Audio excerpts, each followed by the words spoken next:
Wiesz, że pałac ten był prezentem dla Polki Katarzyny Jagiellonki? Wiesz, że król kochał majsterkować? Chcesz zobaczyć, gdzie mieszkają król i królowa Szwecji? Wiesz, że w tej XVIII-wiecznej altanie zastosowano nowoczesne, chowane w podłodze meble? Widziałeś te piękne fontanny? A może ten ogromny labirynt? Wiesz, co znajduje się w tym zabytkowym namiocie? Chiński pałac też ma swoje tajemnice. To wszystko i jeszcze więcej zobaczysz bez wydawania nawet jednej korony. Ruszajmy zatem.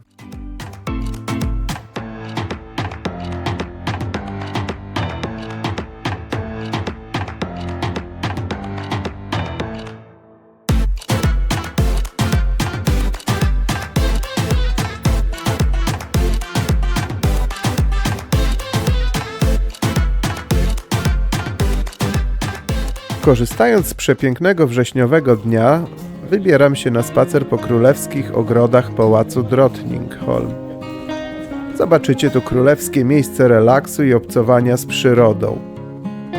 Pałac, jeden z największych w Europie, tak na marginesie, położony jest malowniczo nad jeziorem Mälaren. Takie piękne widoki można podziwiać z jego okien. Wejdziemy uroczą promenadą wśród rzeźb i plusku wody w stronę pałacu. Niestety nie możemy wejść do środka, ponieważ aktualnie przygotowywany jest na jubileusz panowania Karola XVI Gustawa. W trakcie postaram się opowiedzieć co nieco o pokazywanych miejscach. Pierwsza budowa zamku w tym miejscu miała miejsce w latach 1576-583.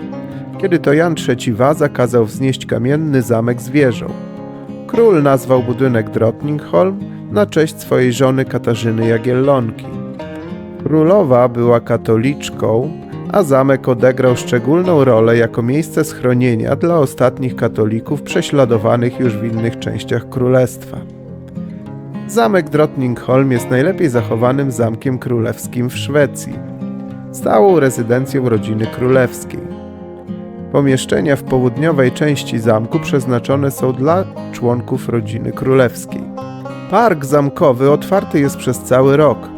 Tutaj zobaczysz style od XVII-wiecznego baroku po park angielski z końca XVIII wieku. Kolekcja rzeźb została przywieziona do Szwecji jako łupy wojenne z Pragi i częściowo z Danii. Te dwa piękne marmurowe lwy na tarasie pałacu pochodzą z Zamku Ujazdowskiego w Warszawie.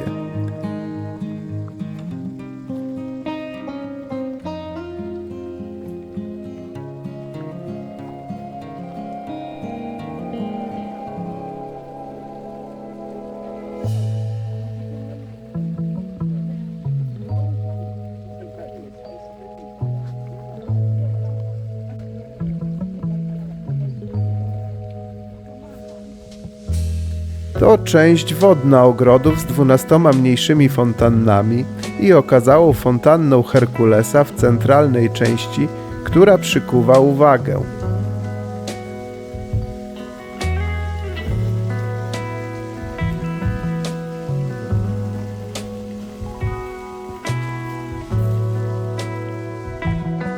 Ta część ogrodu oddzielona jest kaskadami, na które składa się 14 małych wodospadów.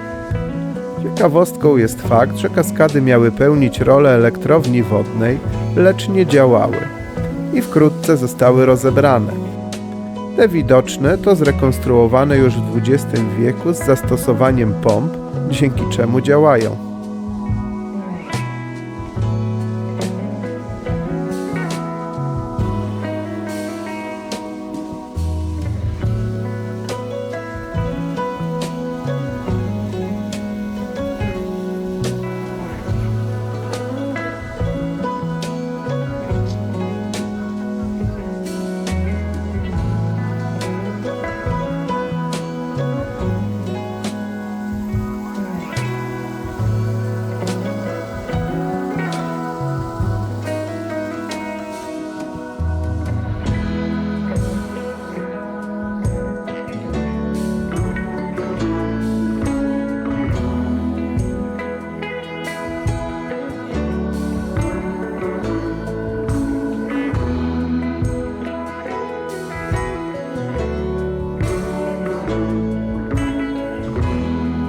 tak, moi drodzy, dotarliśmy z pełnego zgiełku ogrodu do cichego, bajecznego zakątka.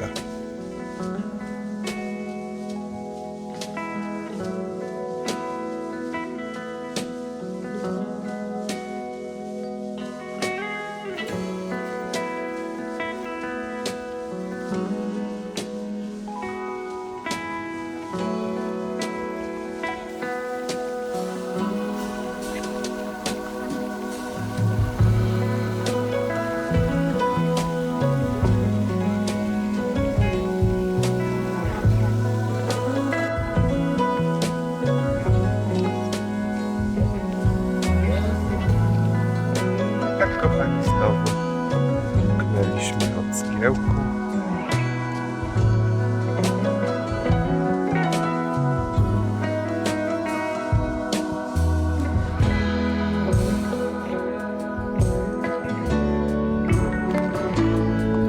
Którędy?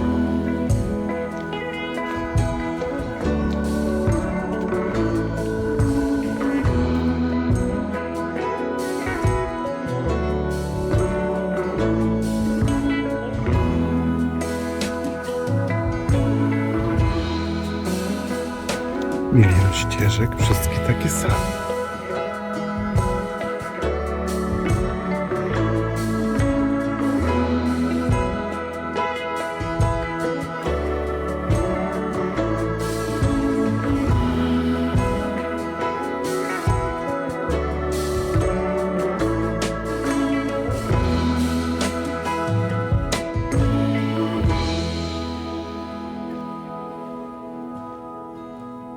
Namiot strażniczy wzniesiono w latach 1781-82.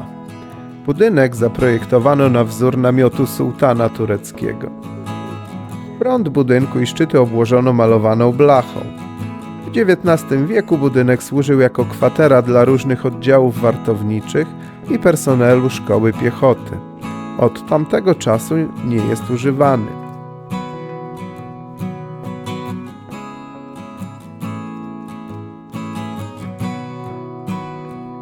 Pałac chiński został zbudowany w 1753 roku w modnym wówczas Europie stylu inspirowanym Chinami. Był to królewski prezent dla królowej Eleonory. Pałac łączy ideały europejskiego rokoko z marzeniem o egzotyce. Szereg pawilonów, także w stylu chińskim, nawiązuje do ideału budowli zamkowej.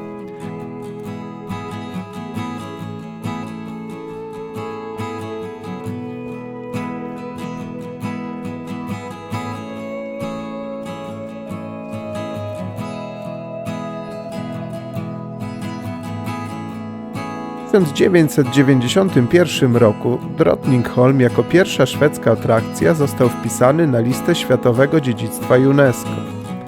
Wraz z egzotycznym zamkiem chińskim, teatrem zamkowym i parkiem Drottningholm tworzy niepowtarzalną całość. Kompleks odwiedza rocznie około 700 000 osób ze Szwecji i zagranicy. Jednym z tych pawilonów jest królewski warsztat. To tutaj król oddawał się swojej pasji w ciszy i spokoju.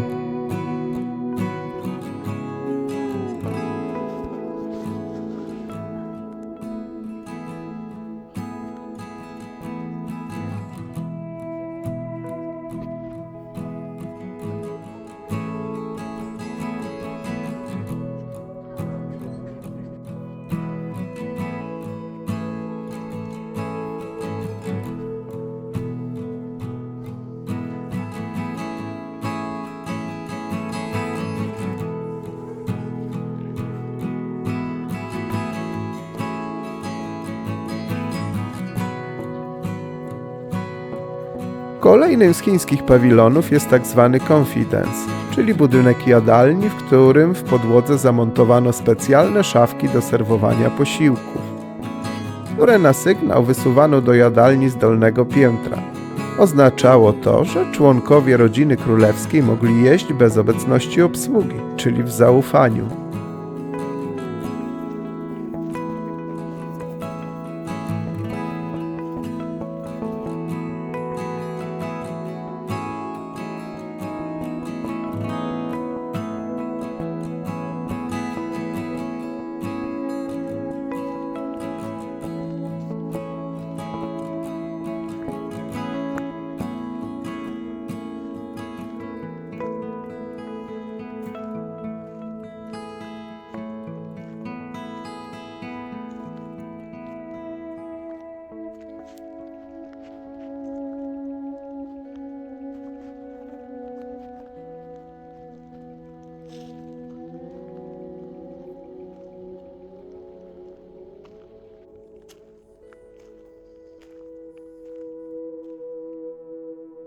Zmęczeni spacerem po parku mogą odpocząć w kawiarni zamkowej, usytuowanej w budynku dawnej kuchni Pałacu Chińskiego.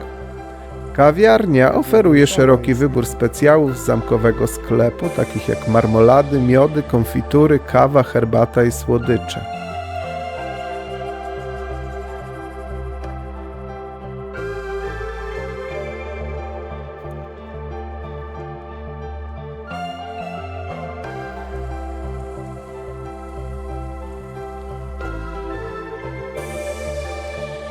Kiedy Gustaw III przejął Drottningholm w 1777 roku, powiększył ogrody o naturalny park krajobrazowy. Park angielski składa się z 2 stawów z kanałami, wyspami i mostami, dużymi trawnikami oraz drzewami w alejach i gajach.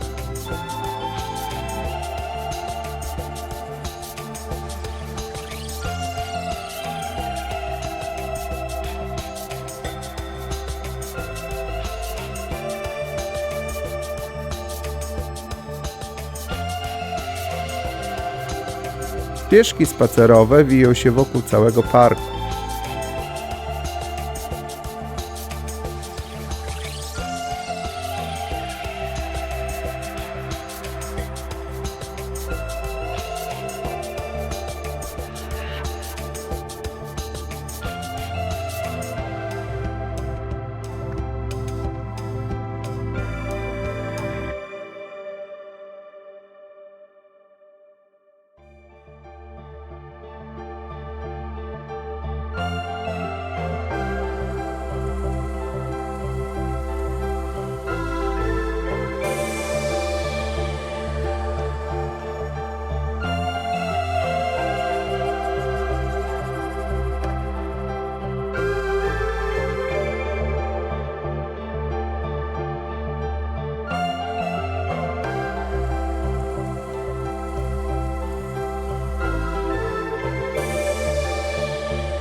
Spotkałem tu kaczki i w ogóle niepłochliwą rodzinę łabędzi.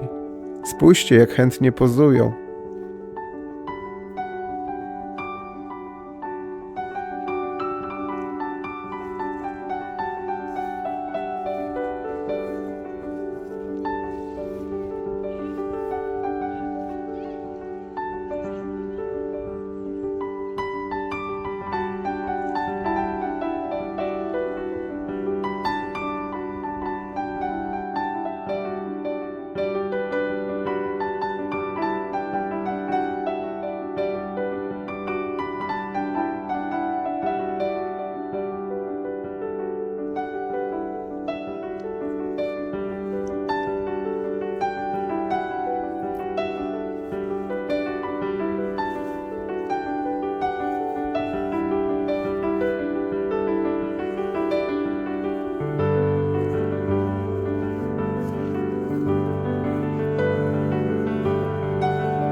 W tym miejscu kończę spacer po królewskich parkach i ogrodach.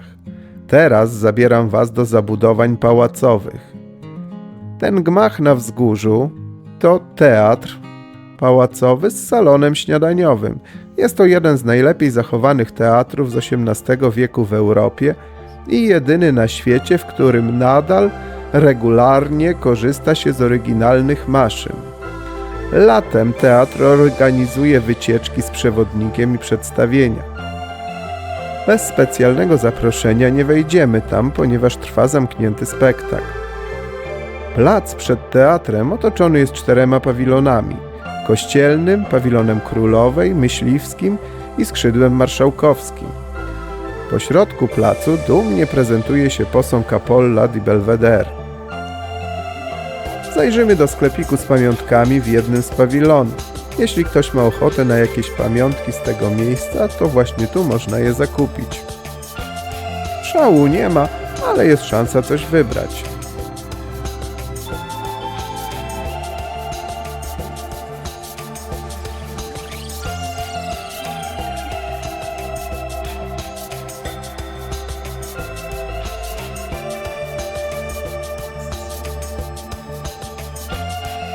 Mijamy budynki pawilonów i kościoła zamkowego. Zbliżam się powoli do wyjścia z terenu pałacu. W tym miejscu serdecznie Wam dziękuję za wspólny spacerek. Mam nadzieję, że udało mi się zachęcić Was do odwiedzenia tego miejsca. Dziękuję bardzo za wspólny czas i tradycyjnie zapraszam do oceny filmu w komentarzach i łapkach. Do zobaczenia w kolejnych odcinkach.